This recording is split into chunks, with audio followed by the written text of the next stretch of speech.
খান আকাশ আংটির খুঁজে আজিমপুর থেকে এসেছেন গুলিস্তানে। পাথরের আংটি পরার শখ তার বহুদিন থেকে। আমি পাথরের আংটি পরতে ভালোবাসি, বাট কোনো কাজের জন্য এরকমটা না।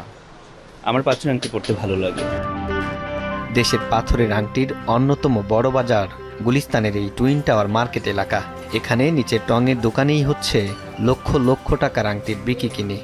অল বার্মিস রুবি বিক্রি করছি, যেটা এখন খুব রেয়ার, পাওয়া যায় না। তৎকালীন সময় আরও প্রায় আপনার 2000 আমি 13-14 দিকে বলতেছি, তখনকার সময় 22 লক্ষ টাকা বিক্রি করছি। আমাদের এখানে আপনার নীলা আছে, পোকরাজ আছে, গোমেদ, ক্যাটসাই, আখিক, রুবি, মুক্তা, ম্যাসোনাইট, এরকম প্রায় আপনার 30 থেকে 40 ভ্যারাইটির স্টোন আছে। কেউ কেউ 8 থেকে 10 লক্ষ টাকায়ও কিনে নিচ্ছেন পাথরের নানা রকম আংটি। কেউ ব্যবহার করছেন শারীরিক এবং মানসিক সমস্যা সমাধানের জন্য, কেউ বা সৌন্দর্য বৃদ্ধির কারণেই পড়ছেন এসব আংটি। 1 লক্ষ টাকা দামেরও নিয়ে পড়ছি বাস্তবে, এবং আমি এতে কোনো ইফেক্ট আমি পাইনি। মানসিক একটা অস্থিরতা ছিল, এটা ইউজ করার পর থেকে এটা চলে গেছে।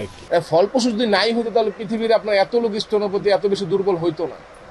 কর ফাঁকি দিয়েই বিশ্বের বিভিন্ন দেশ থেকে আসছে পাথর। বছরে ঠিক কী পরিমাণ আংটির বেচা বিক্রি হয় সে তথ্যও নেই অ্যাস্ট্রোলজি নিয়ে গবেষণা করা কোনো সংগঠনের কাছে। পাথরের নামে ইমিটেশন বিক্রির ভয়াবহ প্রতারণার কথাও উঠে আসে বাংলাদেশ ইনস্টিটিউট অফ অ্যাস্ট্রোলজির এই পরিচালকের কণ্ঠে। 10% থেকে হচ্ছে ইমিটেশন, কিন্তু ইমিটেশনের আড়ালে থাকে তাদের কাছে ন্যাচারাল স্টোন। বাংলাদেশে কম দামে বিক্রি হয়, ভারতে বিক্রি হয় উইথ ট্যাক্স, আর এখানে উইদাউট ট্যাক্স। যেটা অরিজিনাল জেম স্টোন সেটা কস্টলি, এবং এর একজাক্ট বাংলাদেশে কতগুলি পাথর বিক্রি হবে বছরে এর হিসাব কেউ পরিচালনা কেউ দিতে পারবে না। 100 টাকা থেকে লাখ টাকা, দেশ কিংবা দেশের বাইরে থেকে আসা এসব আংটির নেই কোনো মূল্য তালিকা। জ্যোতিষীদের প্রেসক্রিপশনে চলছে আংটির বাজার। জ্যোতিষীর বাণীর বৈজ্ঞানিক ভিত্তি বা কতটুকু? প্রভাব বিস্তার করতে পারে গ্রহ, নক্ষত্র, শরীর, মনোজগতের, এগুলি আমার সায়েন্টিফিক পরিচ্ছন্ন কোনো ব্যাখ্যা নেই, আমার জানা মতে নেই।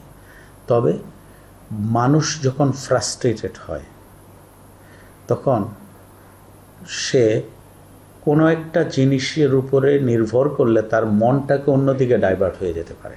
তার টেনশনের জায়গাটা, ও আচ্ছা তাহলে আমি এটা দিছি, হয়তো আমি ভালো হয়ে যাবে। তার মনোজগতের যে টেনশনের এই বিষয়টার উপরে একটা প্রভাব পড়ে।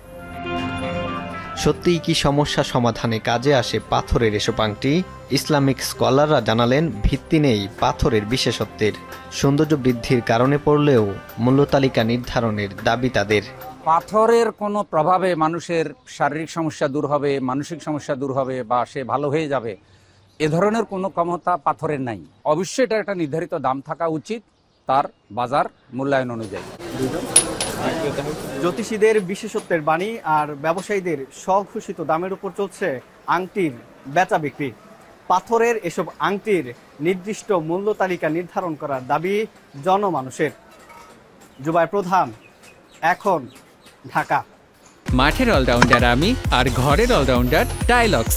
টাইলক্স টয়লেট ক্লিনার, ক্লিন মানেই টাইলক্স।